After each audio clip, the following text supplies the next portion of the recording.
Let's take a look at what's making headlines in the newspapers. Of course, some of the papers are not back yet, but for the ones that are, let's take a look at what is making headlines. All right, so we start with the Daily Dispatch this morning. Daily Dispatch going with their lead story this morning, calls for action over spate of teen births in the province. This, of course, in the Eastern Cape. A big concern after 88 babies were born to girls aged between 15 and 19. Out of the 395 babies that made their grand entrance into the world on Christmas and New Year's Day, 88 were delivered by teenagers between the ages of 15 and 19. And then, of course, fight against GBV has to be stepped up after a devastating year. As South Africa enters 2026, activists and community leaders say that the fight against gender-based violence and femicide will require stronger systems, greater protection for children, and sustainable funding. And then also their beautiful picture of an Airbus A321 flying across the supermoon known as the Wolf Moon in the island of Gran Canaria in Spain. This, of course, really a beautiful picture that they captured there. And tomorrow still matters for Eastern Cape centenarians, and a picture of those celebrating their centenaries at the bottom of that front page. Right, let's move to the next paper, which is The Witness. They're going with police launch hunt following brutal assault on a woman in a tavern. And this is also a woman who was assaulted at a tavern in Imbali on December the 28th.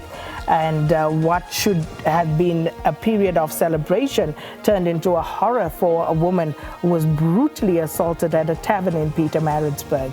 And next to that, a picture there of Nicolas Maduro. SA condemns U.S. military action in Venezuela.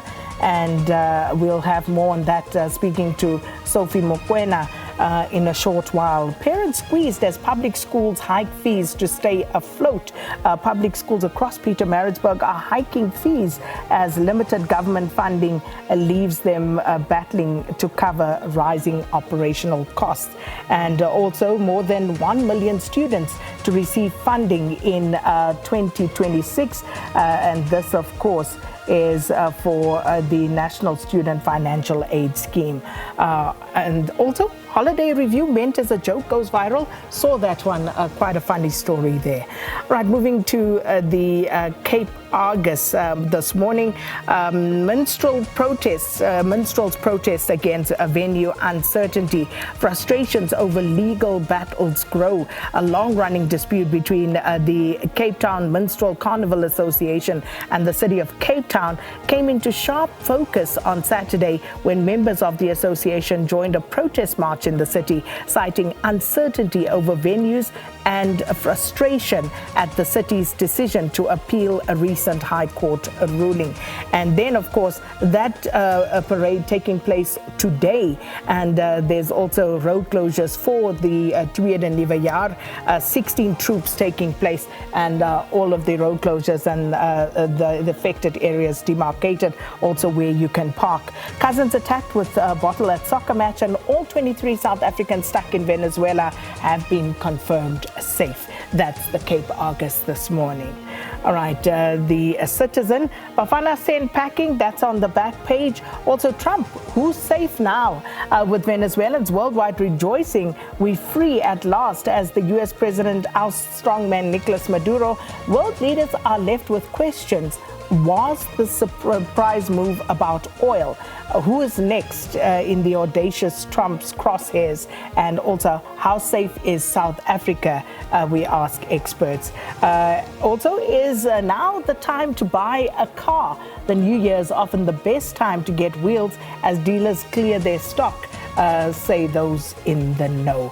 And Durban having their own carnival procession making it through the streets of the city on Friday. That's the front page of The Citizen. Let's take a look at the rest.